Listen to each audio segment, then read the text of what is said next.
Hi, everybody. I'm Ed Keller. I'm the Executive Director of MRII, the Market Research Institute International, and it's a real pleasure to welcome you all to today's webinar. We're thrilled to have over 700 people who registered for this webinar from over 50 countries. So good morning, good evening, good afternoon, wherever you might be, and thanks for spending some time with us.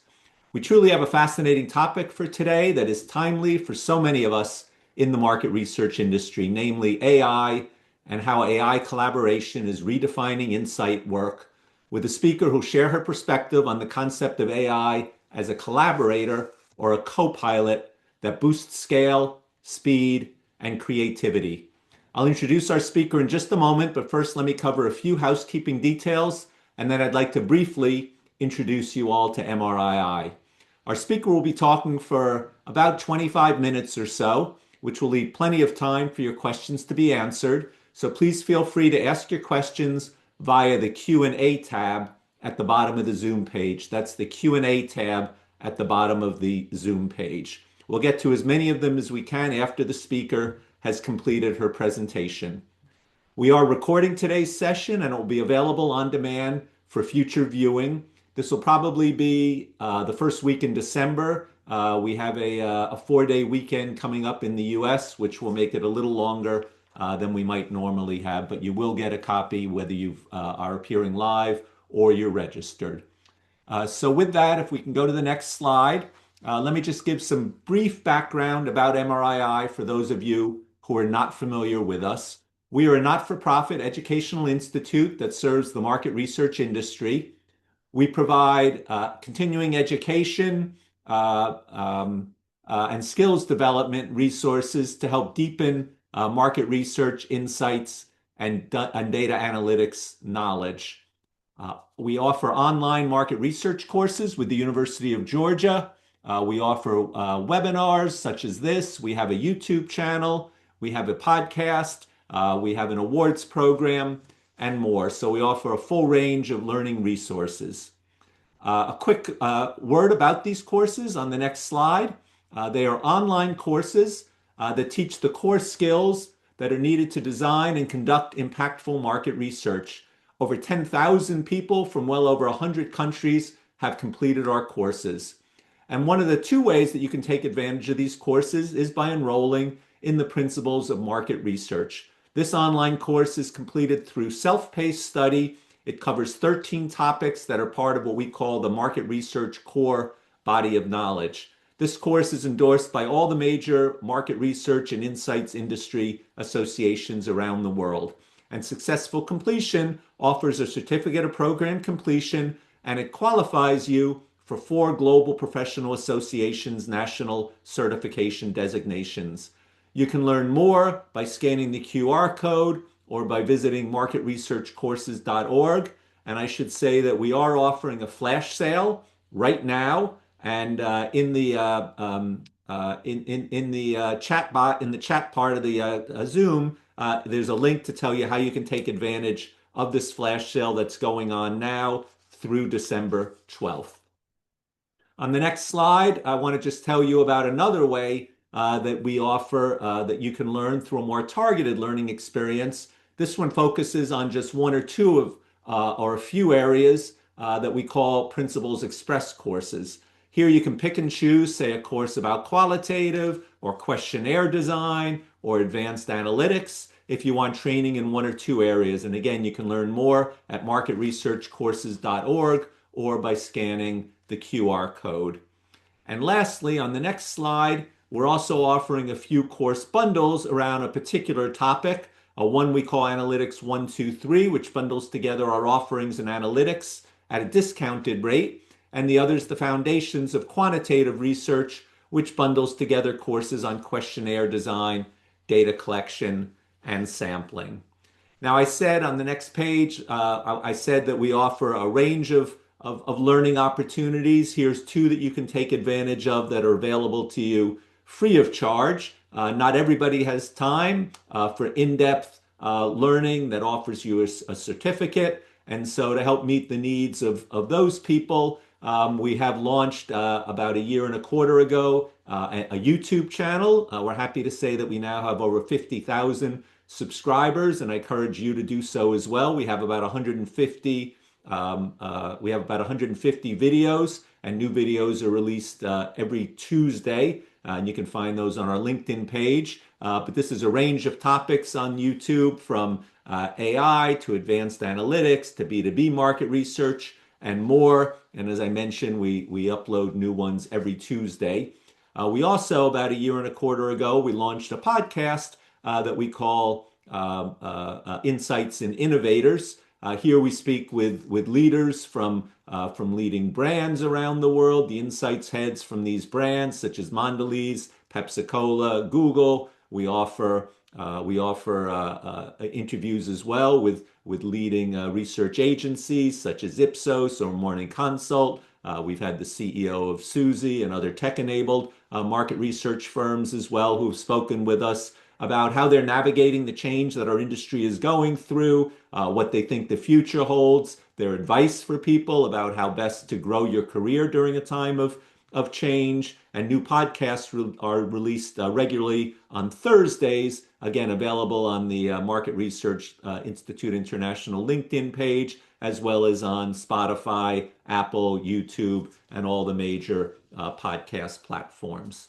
And on the next slide, I just want to end my introduction by saying thank you very much to our sponsors, including on the left-hand part of the slide, our founding organizations, and on the right-hand part of the slides, all the corporate sponsors of our curriculum and our learning programs.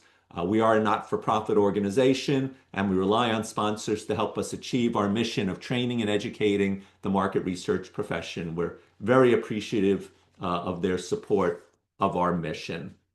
So now let me just introduce you to today's speaker. We're going to be talking about AI and the concept of AI not as an intern or a technology that does routine tasks efficiently, but instead AI as your research collaborator or co-pilot. Mary Lois Smith, or ML as she prefers to be called, is going to be our speaker today. She's a VP at Suzy. She's a seasoned consumer insights leader with over a decade of experience turning questions into actionable strategy. A former Dynata veteran with experience spanning diverse industries and global brands, ML brings a unique blend of rigor, creativity, and audience fluency to every channel. At the forefront of innovation in research, ML is passionate about AI insights architecture, spearheading the integration of artificial intelligence into the research process to unlock new levels of speed, depth, and strategic clarity. Her work bridges traditional methodologies with AI-powered tools to elevate how businesses understand and respond to consumers in real time. So thanks very much for being here today with us, ML, and we're excited to learn from you. Over to you. Awesome. Thank you, Ed, for that introduction. Really excited to be here with everybody today. And let's go ahead and get into it. So let's ground this conversation in the why to start out. Why is AI changing insights work, and why now? So over the past 18 or so months, we've seen an explosion in Gen AI tools, not just gimmicky chatbots, but real tangible support for insights generation. Tools that can summarize data, can draft surveys, and even mimic tones. But the real shift isn't just about the tech. It's about how we think about our role as researchers. The myth is that AI is here to replace us. But I would challenge that the truth is it's a challenge for us to show up differently, as collaborators and not just technicians. This is why I frame this not as a threat, but as a transformation. I want to ask the audience, I can't see any of you, so I won't see your answer, but just think to yourself, how many of you have already used AI in your workflow? Maybe even today. Without seeing you, I'm going to guess it is the vast majority of you. But I'll ask you to consider a mindset shift. What if we stop thinking about AI as a tool and start thinking about it as a colleague and a collaborator? So I love this visual. It's one of my favorites because it captures something that we all intuitively know, but we rarely really articulate. AI is incredible at showing us what already exists. It's structured, logical, data-rich, and it never gets tired. It has scale, speed, and processing power. It can recognize patterns across vast data set, generate options, draft summaries, and consistent and tireless. But on the flip side of that, we, the humans, bring empathy, instinct, and the ability to connect the dots across multiple perspectives. We make judgments based on nuance and lived experiences. We can make decisions, make refinements, make prioritization. We can imagine what doesn't exist yet. We're creative, skeptical, and adaptive. So AI might be able to write 100 summaries in seconds, but only the human can know which one will land in the boardroom. So I like to think of AI as the left brain and the researchers as the right brain. And when we work together, we really form a hybrid team. So from here on out, everything we cover will build on that partnership, the researcher as the driver and AI as the engine. So let's talk about what this shift actually looks like in the day-to-day. This isn't the first time that our roles have changed, and it probably won't be the last. I've been in research long enough to remember when we feared automation taking over survey programming, and now we're in a whole new world with AI, and we're still here. Before, our work was very execution heavy. It was writing, coding, cleaning, formatting. But now AI is doing a lot of that busy work for us, and our value is shifting to be more in orchestration. So we're evolving into these multi-hyphenates, strategist, editor, explorer. And our real job now is to translate data into impact, insights into action. But I'm not going to gloss over it. Change like this does bring discomfort. So let's talk about the elephant in the room, the fear. There's a real concern across the industry. Will I be replaced? Can I trust what AI says? We see over-reliance on AI, taking AI's confident outputs at face value without reviewing it critically. Or we have fear-based avoidance, not using the tools at all out of concern that this feels wrong or pure stubbornness. Add in ethical dilemmas around synthetic data, biased outputs, and privacy risks. But here's the truth as I see it. These are signals that we need to be more involved, not less. This is why the idea of responsible co-piloting is so important. AI is powerful, but at least right now, it still needs a human in the loop. So that's where things get hopeful. Because AI isn't just learning, we are too. The more we use AI and use it thoughtfully, the better we get at shaping it. Researchers today are becoming prompt engineers. We're learning how to ask better questions of the machines, not the people. We're also becoming curators. We're picking up signals from noise. And when AI suggests 5 directions, which actually is a good approach, we are the ones who get to decide what matters.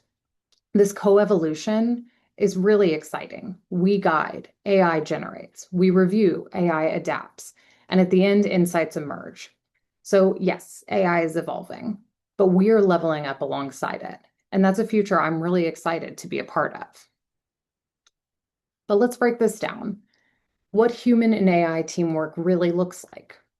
So you're probably already doing this. Again, if I could see you and ask you to raise your hand, I imagine most of you are already incorporating this into your day-to-day. But maybe you aren't labeling it quite like this.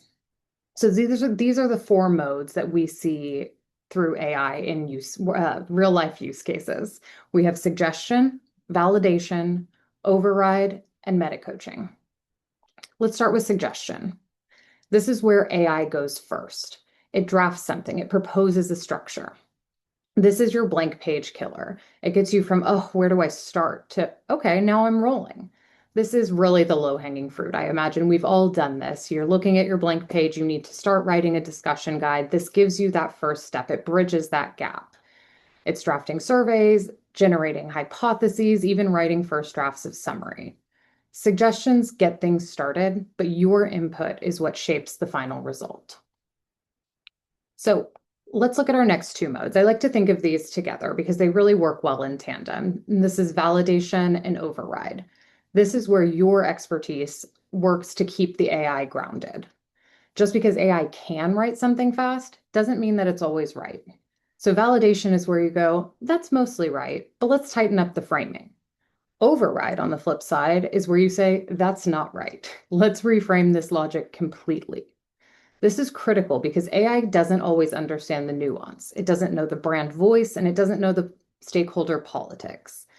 And that's where meta coaching comes in as well. This is the long game, and this is, to me, the most exciting part. This is where you teach AI to think like you. At Suzy, we see this in tools like Signals, where when you like and share or refine things, it will fine tune your personal algorithm. But this goes even further than that and can be used in the most basic of LLMs. This is refining prompts to get better responses, giving feedback on tone, structure, or accuracy. And my favorite way to use it is teaching the models words to trigger specific outputs. So once you have a prompt that's working super well for you, teach it a word so that you don't even have to use that prompt again and it knows what output you're looking for. But even when it is just a prompt, you are shaping a smarter partner. So now we're going to get practical. What does this really look like in the day to day? And it can look different for everybody, but today we're going to talk about these four key roles where AI is already playing a big role. We have four stages: study design, data collection, insight generation, and storytelling. You'll see moments here where AI leads and moments where you are taking a more controlled steering approach. The point isn't that AI does the work, it's AI helps me work smarter. So let's start with design, where all great studies begin. One of the biggest breakthroughs for us with AI's role is before the survey is even written. At Suzy, we use AI-powered tools that convert briefs into screeners and discussion guides. But where I really think some of us as researchers are missing is starting at an earlier stage than that. So once your business question is defined, AI can help you clarify what's missing. It can surface hidden assumptions in the ask, variables or segments you might have overlooked, and gaps in what you're actually asking back to your stakeholders, really identifying what should be asked. It gives us a chance to go back to the stakeholders with follow-ups before we even get to that drafting. And then, of course, this is one I imagine everybody is already doing. We are using AI to help us craft the discussion guide, the questionnaire, wherever you may be going with your researcher. We've got a sharper brief in hand now, and we're not needing to start from scratch. AI can act as that translation layer, turning business needs into respondent-friendly questionnaires, logic, and flow. The output of this, better design, faster alignment, and very much fewer rewrites, which we all love. So let's talk about data collection and most specifically qual, because this is where the change for us at Suzy has been most dramatic. With AI moderation, we're no longer scheduling interviews and waiting for transcript. It's been a huge unlock, but not just for researchers, which I know is where we're focused today, but I want to take a brief divergence and talk about the respondent. AI is unlocking a better world for them as well. There's no scheduling bottlenecks because the AI moderator is always available. The respondents can answer at their own time from any device.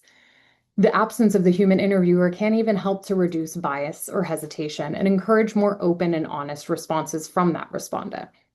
Now, from the researcher side, of course, this is unlocking the richness of qual at quantitative scale. We don't need to be manually conducting the interviews or manually transcribing them. Things that happened in 2 weeks before can happen in a matter of hours. On the back end, it's faster to analyze, quicker to visualize, and more inclusive overall. So qual is no longer slow but rich. It's now fast and rich. So after data collection, we're moving into insights generation, and AI is a game changer here too. The challenge now isn't getting your data, it's organizing it, interpreting it, telling that story. AI really helps us to cluster themes and identify segments, tones, emotional drivers, flag any anomalies or emerging patterns, and suggest those high-level storylines. At this phase, AI helps us to make sense of the complexity faster. It also helps us sharpen the story. It can generate those executive-ready summaries or headlines, again, giving us a really quick stab at the first pass, create hypothesis-driven story arcs, and really help us validate those takeaways. Is this actually answering our original business question? Is this aligned with our objectives? At this phase, AI is proposing, but you as the researcher are refining and prioritizing.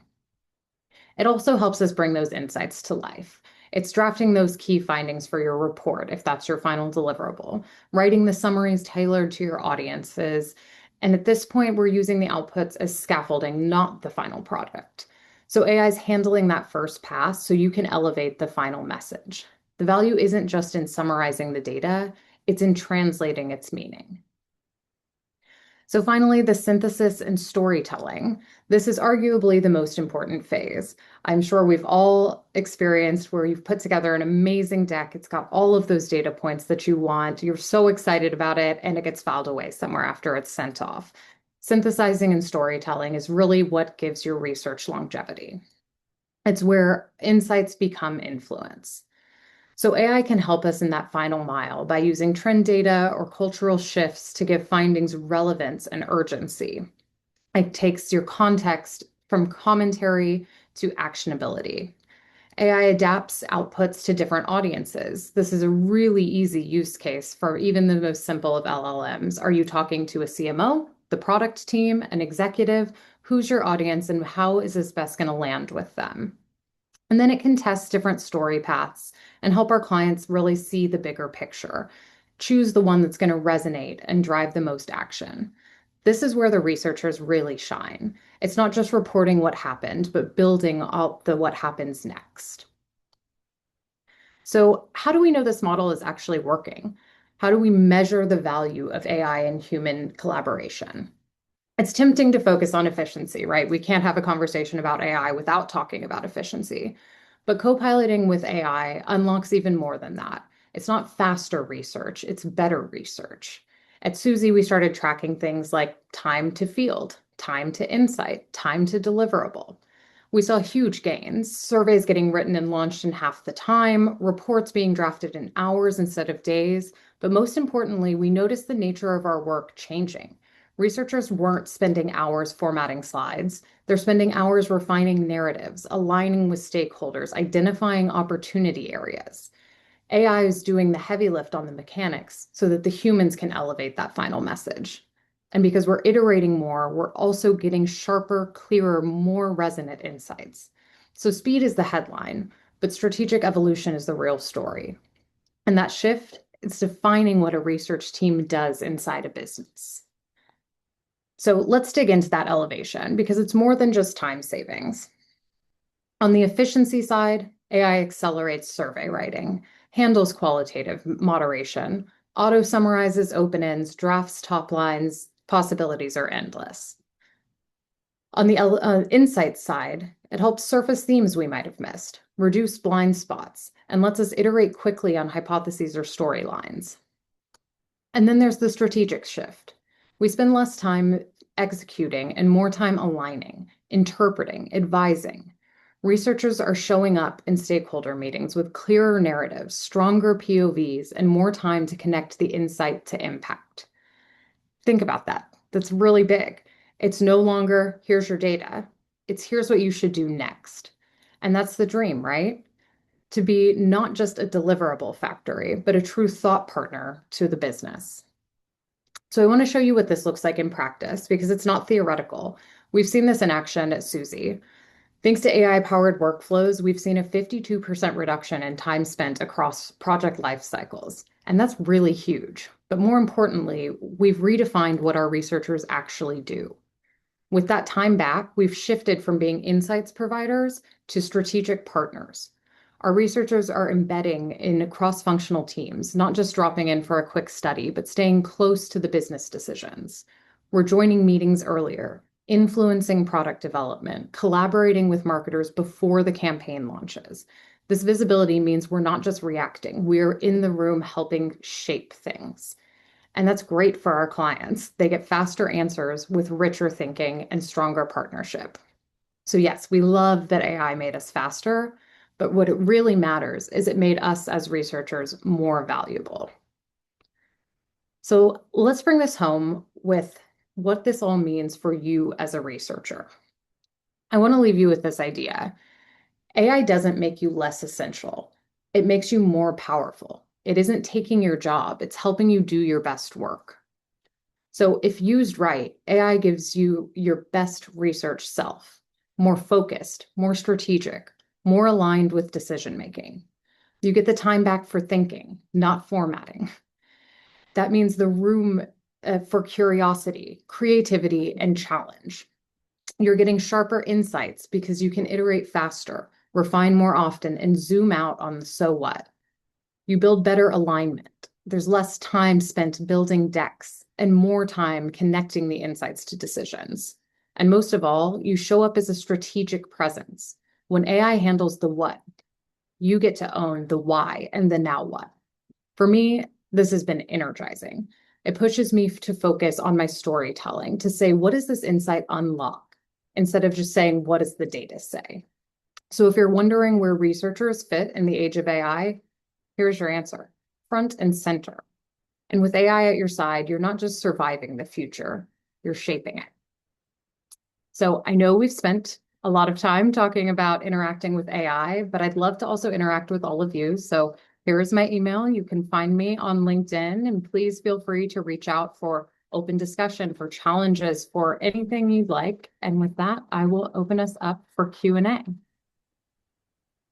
Terrific. Well, thank you so much, ML, for taking us through that. You've definitely gotten people talking. They were talking on the chat. And let me just say that if anybody who's asked a question on the chat, if you'd like it to be asked, please cut and paste it and move it over to the Q&A because that's what I'm going to work off when I ask ML. But I have seen quite a lively conversation on the chat. So thanks everybody for that. And we also do have a quite a number of questions that have been asked, ML. So I'm going to jump in and start to ask them, and we'll get to as many as we can. So there's quite a few people who have asked some variation of which tools do you use? Which tools do you recommend? Have you found any sense of this one's great for this, but that one's great for that? So if you could just sort of address the overall question of tools, what you use and what you recommend people might want to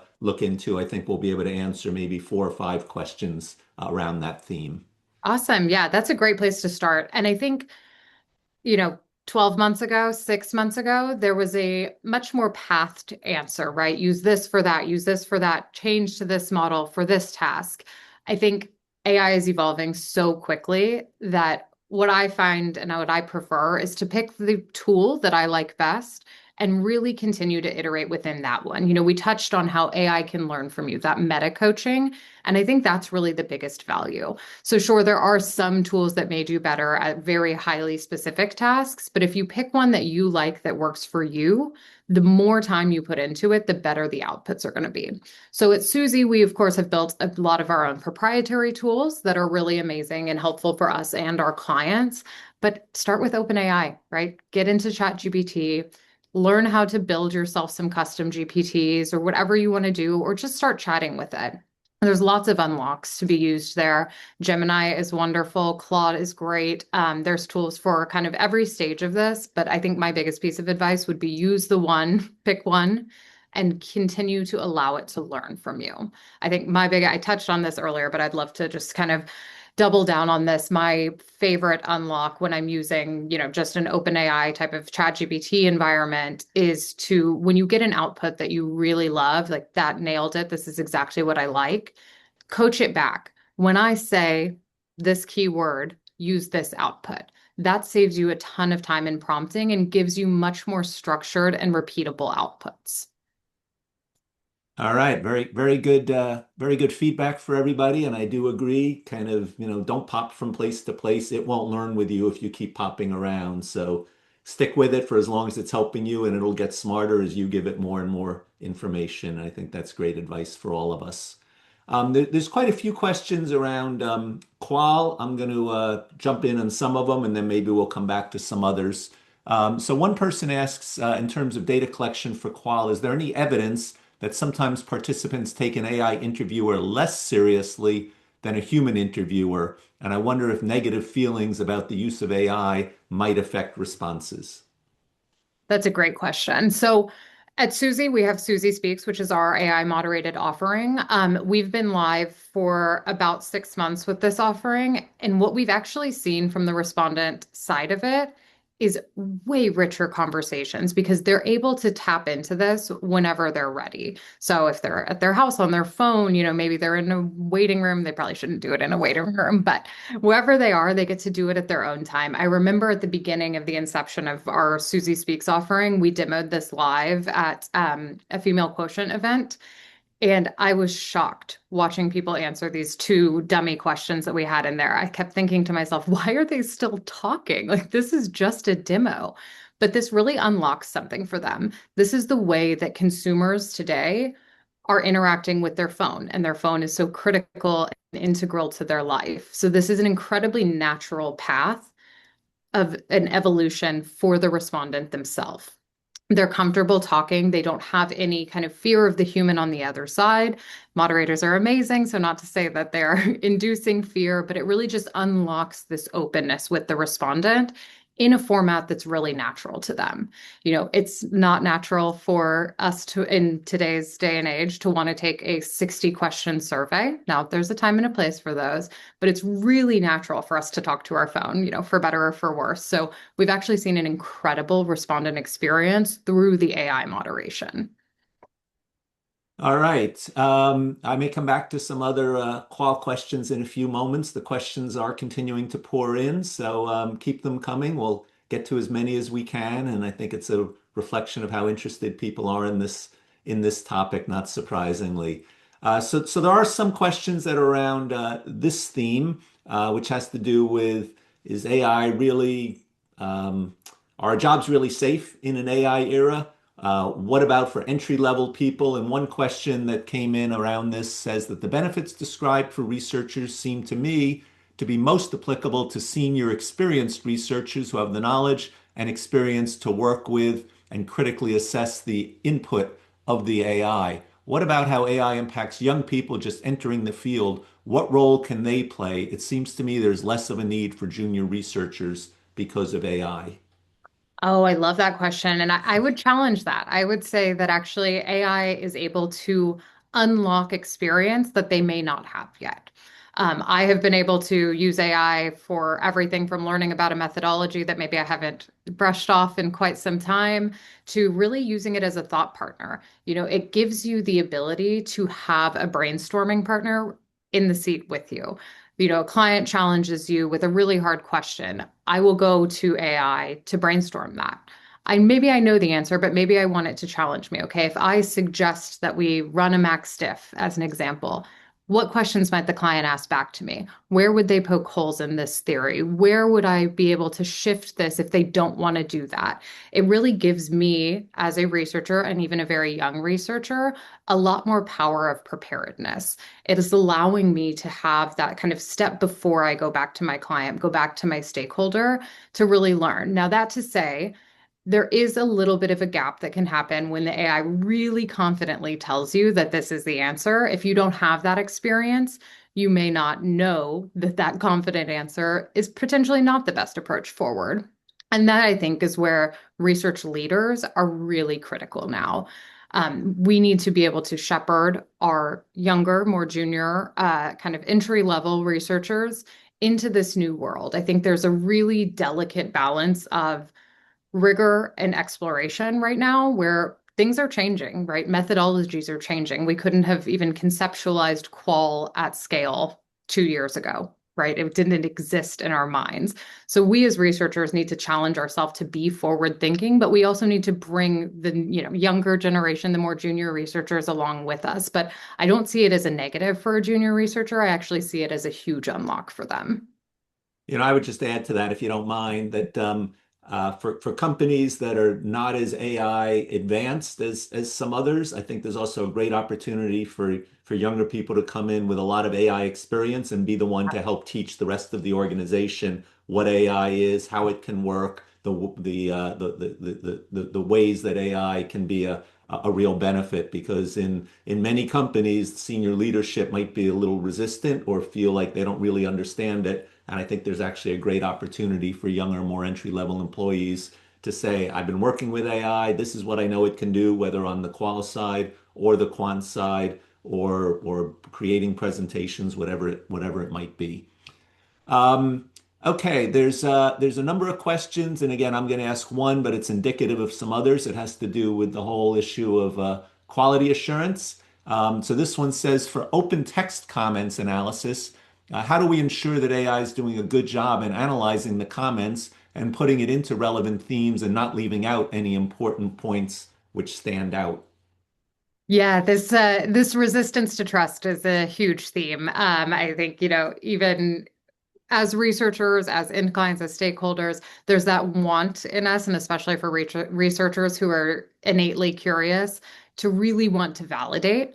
And you can do that. You can certainly do that. You have the open ends, you can read them, you can code them yourself, whatever you want to do to feel comfortable. But I would challenge you to do that once or twice, right? Once you have the confidence that whatever tool you're using is doing a good job, you don't need to be double checking it every single time. I think also maybe a little bit controversial, but you can have AI validate it. Even as simple as ChatGPT, if you're using one chat and you get it to code your themes, take that response, put it in another chat and say, did this miss anything? Does this cover all of the themes? Is there anything more? I think the biggest unlock, especially for a kind of baseline LLM, is really that iteration, that challenge, that validation. And that's in your hands, right? This got me to my themes significantly quicker than if I read all of these open ends myself, coded them, created themes. But it's also possible to shortcut that validation through continued iteration. I think, the first rule of AI was don't copy and paste. And I think that's still very valid. But I would say the first, 1.1 rule is iterate. Don't take it at face value. And you don't have to spend hours iterating. Spend 5 more minutes to say, what are we missing? Challenge it the same way you would if you're working with a junior researcher. Hey, this is a great insight, but what about this? You can do the same with your co-pilot. All right. There's some questions around the idea of permission and client permission. Do we need to get the client's permission to put their data and information into AI? Yeah, great question. So your company hopefully has been forward thinking about this. With Suzy, these are all in our contracts. Our legal team has worked tirelessly to ensure that everything is covered. Do not take data. I did not tell any of you to take data and throw it in a random open chat GPT environment. Make sure, work with your company, work with your legal department to ensure that you are using data ethically and responsibly. There are lots of rules that probably are not well enough defined yet, but we already have a great playbook for how we should responsibly work with AI, and that needs to definitely start at the company level. So I think, tying this back to kind of those junior researchers who maybe have already been working with AI, bring your ideas, but make sure that you are covering yourself, your business, the data, your clients, and ensure you're working with your legal department and your company as a whole. All right. You mentioned uh, uh, creating customized LLMs. Do you have any tips on how to create customized ChatGPT reports? Do it. It is the easiest thing in the entire world. It's a small anecdote. We had an offsite back in, I want to say, February to build just some custom GPTs for very kind of low level um, workflow stuff. And we all got in a room, and myself included, as a longtime researcher, not a product person, not a tech person, not an engineer. And I was nervous. I thought, oh my gosh, I've been using AI for coming up on 2 years now, but how do I build it? I don't know how to build it. And I'll tell you guys, I am now using AI to write Python code. I don't know anything about Python code. Just do it. Get started. Ask AI. I know this sounds crazy, but ask AI to write the prompt for you. Tell it in plain language, this is what I want a custom GPT to do, and have it help you get there. There was kind of, I think, at the beginning of building custom environments, there was a lot of like real thought and process going into everything that goes in the back end of it. Now, I think we're finding, at least with the work we're doing with Suzy, that in some of these environments, simpler is better. AI does that great job of taking all of your ideas and simplifying them, synthesizing them. Use that same thought process in building custom environments. And ChatGPT has great ones. Gemini gems are great as well. The options are endless. So whatever is working for your company, whatever is working for you, use those as the environments to start playing in those kind of custom pieces. All right, great. Next question is, how do you handle sensitive data with AI? There's some hesitancy in my field, and we don't know what the we don't know what field the person who asked the question comes from, but let's say maybe it's financial services, maybe it's healthcare. We don't really know, but those would be two that I've heard resistance from. So there's some hesitancy in my field to allow AI to be used in the research process because of the confidential nature of what we deal with. Yeah, absolutely. And I think that's really similar to kind of the earlier question, just more industry specific. It all definitely starts with your legal department. Again, do not be dropping any sensitive information into your own personal and open LLM. Make sure that you're covered. There are lots of environments that you can unlock within your company that will be protected, that will not feed models, that will not, leak or go across different custom or client pages. You can protect the data, but you have to do that as the first step. That is so critical. All right, here's one to maybe help a frustrated person on our call. I haven't gotten it to use our templates and create any kind of presentation. You have any helpful hints you can provide? I'm sure there's others who are thinking the same thing. Oh, yes, yes. It depends on what kind of data you're using. Gamma is a great tool that can pull together a quick presentation. It doesn't play super nicely with heavy quantitative decks. So kind of consider what your end game is there. I would say also we are not particularly in a world yet where everything is agentic and we're at the piece of press a button, get an output. That's great for us. But I think, in the long run, even if we get to that spot, we still have a place. But take things piece by piece. If you have data tables and they're really elaborate and you want to get help making sense of them, upload the whole thing into an LLM. Take a screenshot of one and say, craft a story around this. Write a headline. Here's how I like to see my headlines written. It really doesn't have to be at the point of give me an entire presentation, but taking it piece by piece can still save you exponential time that you would have spent looking at all of those data tables, visualizing every single deck. So I think, piecing it out is a really great starting point until you've built something more sophisticated to do it for you. All right. I think this one's back to Qual, and it says, I noticed you skipped any human involvement in data collection. I think this is Qual data collection. I would argue that many clients ideally prefer a parallel human moderated piece of the study to compare, build upon, reality check, look for missing aspects in addition to the AI moderated part. Thoughts? Yeah, I would almost challenge that as well. I think that kind of goes back to the validation piece of like, well, what if it missed a coded theme, right? We're getting into the age where more people are getting into AI. Suzy jumped on this train very early, so it's integral to our business, to our workflows now. But there are certainly clients we work with who are not that advanced with it yet, not that comfortable with it yet. And I would say rather than running parallels, which of course Suzy did when we incepted Suzy Speaks to ensure that the moderator is good enough, to ensure that the transcripts are good enough, we did the work for that.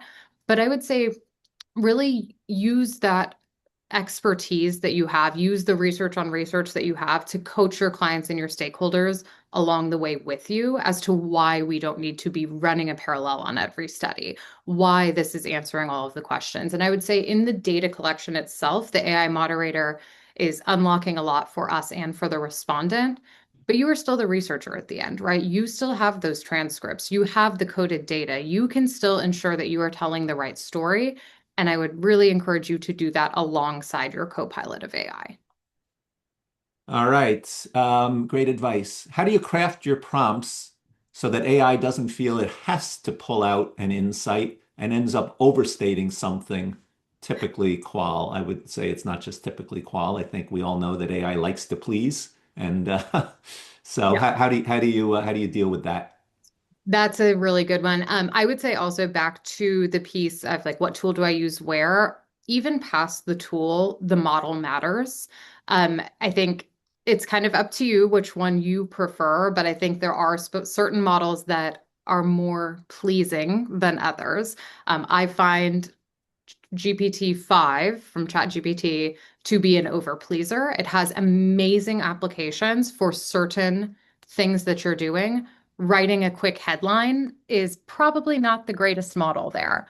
So I'd say find the model that's doing it right, tell it really explicitly, only address things present in the data, whatever task you're doing. Do not make assumptions. Take this at face value. You are still driving that. The GPT is the engine, the LLM is the engine, whatever tool you're using, but you are in the driver's seat.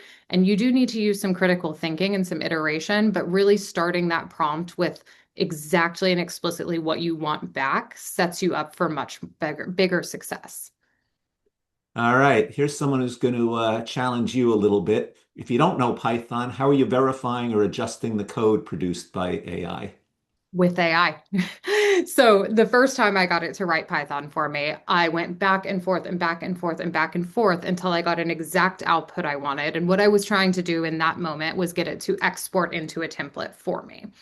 So I kept going and kept going. And I'd say, okay, this is perfect, export it. It was wrong. This is perfect, export it. It's still wrong. And I kept going and going and going. And once it finally exported it correctly, I said, write the Python code for exactly this export.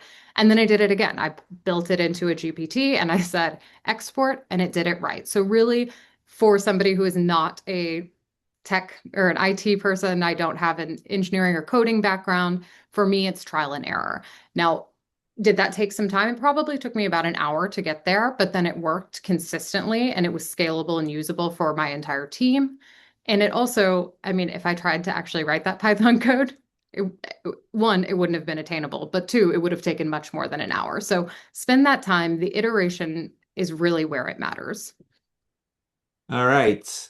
An interesting one and different from what we've talked about so far. Are there any success metrics that you would recommend that we use as researchers to prove the effectiveness of AI? Oh, yeah, that's great. I mean, efficiency, we talked about that. Of course, we're going to measure efficiency, but I would say think a little bit selfishly. Think in your own measures as well. If you are using these tools at work, did you get invited into meetings that you weren't invited into before? Did you have real aha moments with your stakeholders? Did you get something that went into action because of the way that AI helped you tell that story? I think success metrics can be as simple as, we saved this much time here. But I think really kind of going back to AI being our new superpower, we can start to really think about how it's leveling us up as researchers. How much further did these insights go because of my use with AI?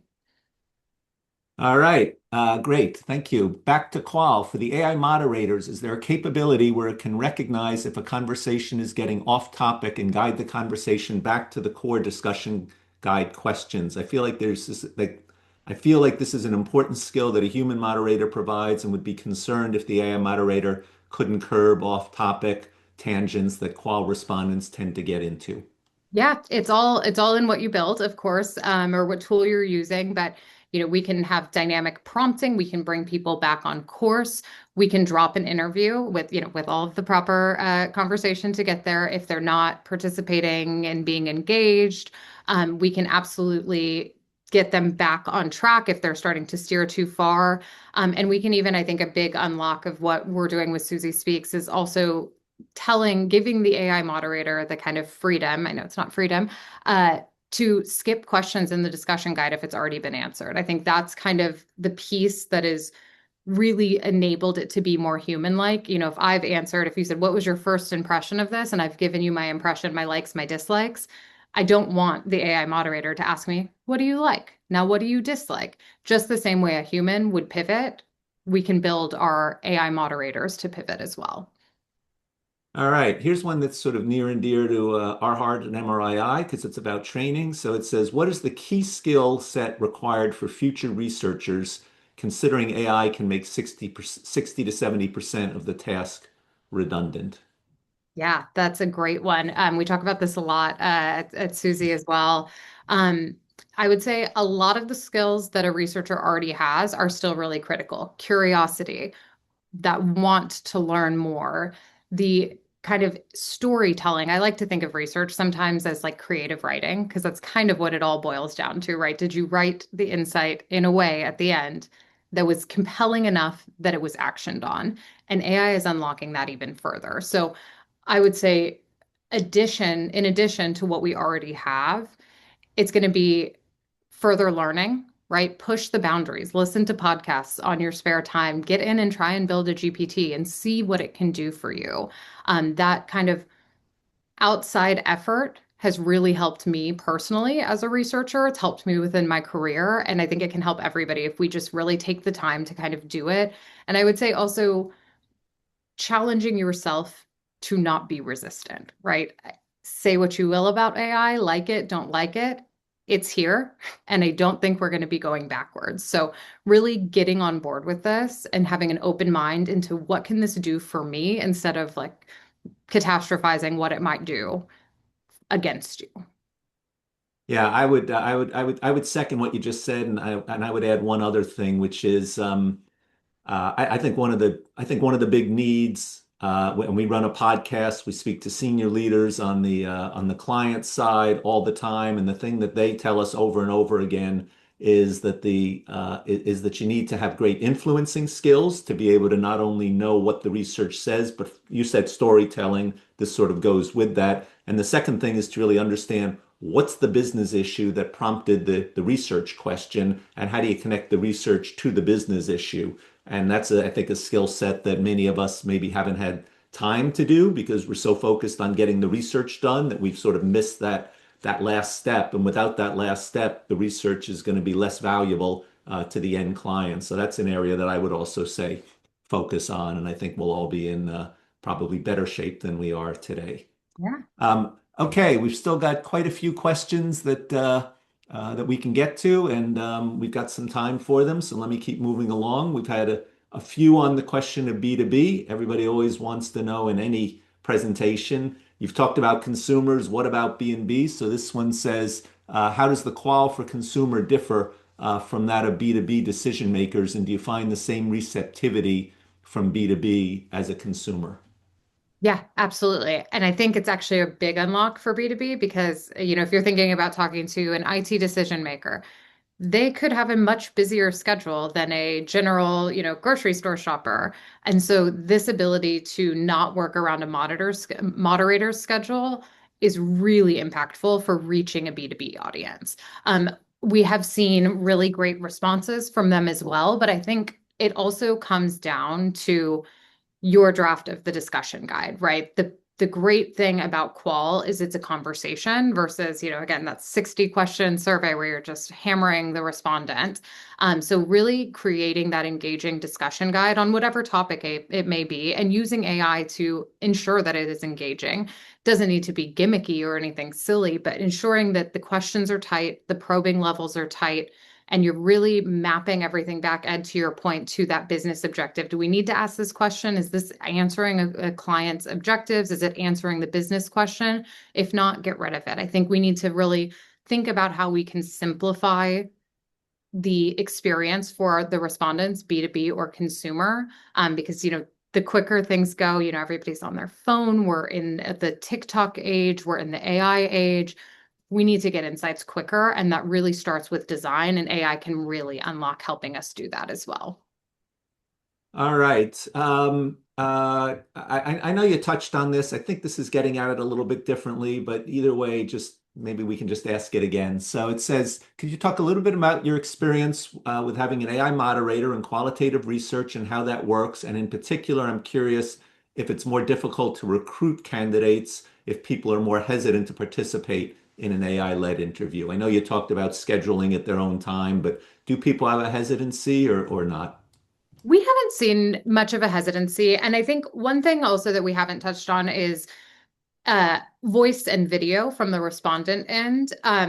The ability to have a voice only interview instead of the respondent having their camera on can increase your opt-in rate for the recruit. And that's something you typically would not do with a live moderator, a human moderator, which is the funniest word that I never thought I would be saying, Yeah, right. a human moderator. But I think kind of that ability to have a voice only interview within, our offering of Suzy Speaks, which we allow for, has actually increased the opt-in rate and made the recruits a bit easier. Now, recruiting for Qual is challenging, as recruiting for a survey is challenging. The other piece that we haven't touched on as well is the ability to feel really confident that there is a human on the other side of it, has always been a great benefit to Qual, right? As all of us start using AI more, so do respondents, so do bad actors, so do, bot farms and everything. So I think the future really is in this more conversational insight that can be AI led. All right. What would you encourage an AI skeptic researcher to do to become less skeptical? Do your homework. Again, listen to podcasts. It doesn't have to be a fluffy one. Listen to one where somebody is challenging it. Do research on research or find research on research. Again, I said this before, but like we are not going back. It's back from the mall surveys on the clipboard to the inception of online panels, right? There's always going to be that fear. There's always going to be skepticism, but we're not going back to mall surveys. So I think really the more you can arm yourself with information, the more you can get in and trial and error the things yourself, the more comfortable you're going to feel, and the more then you can help kind of shepherd your company, your coworkers, your business, your clients forward. All right. We've got about 4 minutes left, so I'm going to try to get through a few more. Let's see how many we can get to. Thank you, everybody who's contributed to your questions. We had quite a lot, and I think it's a testament, ML, to the fact that your topic is interesting, but you also presented it in a way that was very thought-provoking for everybody. So thank you.